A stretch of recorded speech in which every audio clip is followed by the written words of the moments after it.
Dilahirkan pada waktu subuh Isnin 12 Rabiul Awal pada tahun Gajah bersamaan 20 April 571 Masihi, baginda Nabi Muhammad SAW merupakan Nabi dan Rasul yang terakhir diutuskan oleh Allah.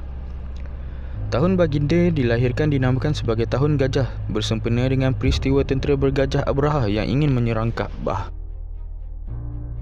Merupakan anak kepada pasangan Abdullah bin Abdul Muttalib dan Aminah binti Wahab, baginda dilahirkan di kota Mekah Al-Mukarramah yang merupakan salah satu tanah suci bagi umat Islam.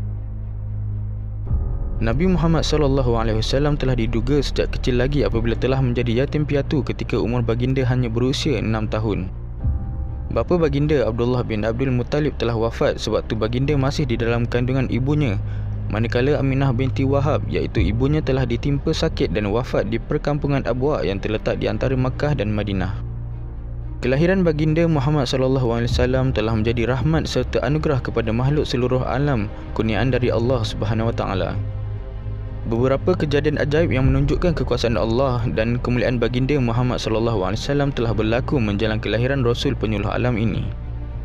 Di antara peristiwa menakjubkan yang terjadi sebelum kelahiran Nabi Muhammad SAW adalah ibu Nabi mengetahui kehamilannya melalui perkabaran dari mimpi.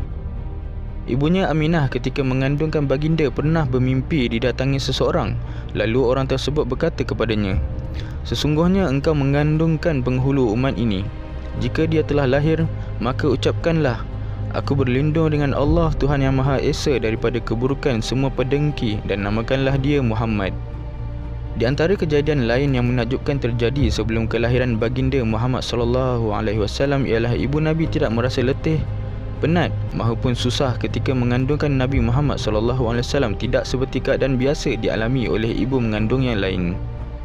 Kejadian yang menimpa tentera bergajah yang hendak menyerang Kaabah juga merupakan peristiwa menakjubkan yang berlaku sebelum kelahiran Nabi dan Rasul terakhir yang digelar Al-Amin ini.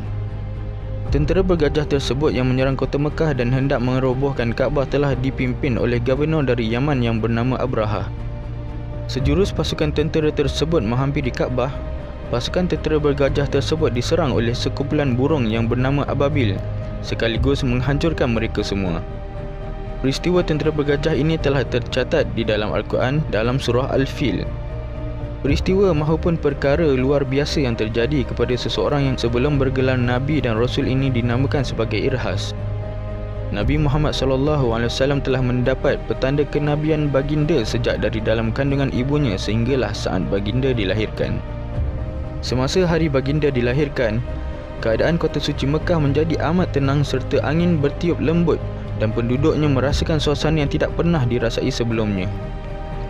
Kelahiran baginda disambut dengan gembira oleh seluruh keluarga Bani Hashim.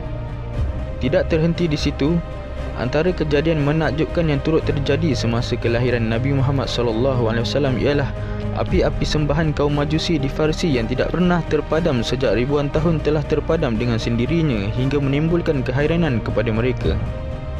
Di antara kejadian lain, berhala-berhala sembahan kaum Arab Jahiliah yang ditempatkan di sekeliling Kaabah juga tidak semena-mena telah retak dan roboh.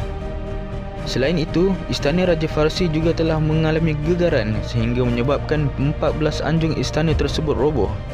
Kejadian itu juga menyebabkan tasik sawah yang terletak di istana Raja Farsi telah tertimbus. Semasa baginda dilahirkan juga terdapat cahaya yang memancar dari tubuh mulia baginda Muhammad SAW ke langit lalu menerangi seluruh tempat yang dilaluinya. Baginda juga telah dilahirkan dalam keadaan telah bersunat serta tali pusatnya sudah terpotong.